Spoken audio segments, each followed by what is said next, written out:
Le payeur peut toujours annuler un accord de débit préautorisé.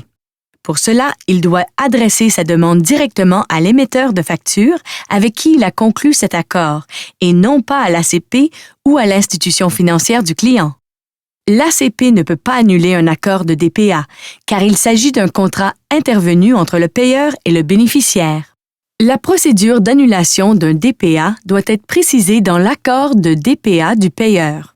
L'accord par lequel le payeur a autorisé le bénéficiaire à passer des débits à son compte. Si l'accord n'indique pas de préférence claire pour la procédure d'annulation, il est bon d'informer l'émetteur de facture par écrit et de garder une copie de l'annulation. La règle H1 de l'ACP comprend un spécimen de formulaire d'annulation de DPA. Si l'accord de DPA du payeur ne précise pas la procédure d'annulation et qu'il est impossible de communiquer avec l'émetteur de facture, le payeur peut demander conseil à son institution financière sur la façon d'annuler le DPA. Mais il s'agit là d'un dernier recours. L'institution financière du payeur pourrait ne pas être en mesure de l'aider à annuler l'accord de DPA puisqu'il s'agit d'un contrat entre le payeur et l'émetteur de facture. Après avoir annulé le DPA avec l'émetteur de facture, le payeur devrait vérifier ses relevés de compte et confirmer ainsi que les retraits ont cessé.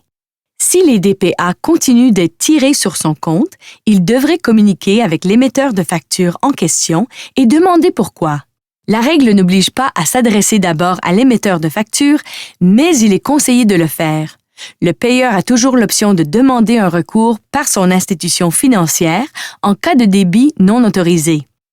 Attention, l'annulation d'un accord de DPA n'annule pas un contrat de biens ou de services que le payeur peut avoir avec un émetteur de facture et n'annule pas le montant qui est dû. En annulant l'accord de DPA, le payeur ne fait qu'indiquer qu'il ne désire plus payer par débit préautorisé. Il devra prendre d'autres dispositions avec l'émetteur de facture pour effectuer les paiements dus.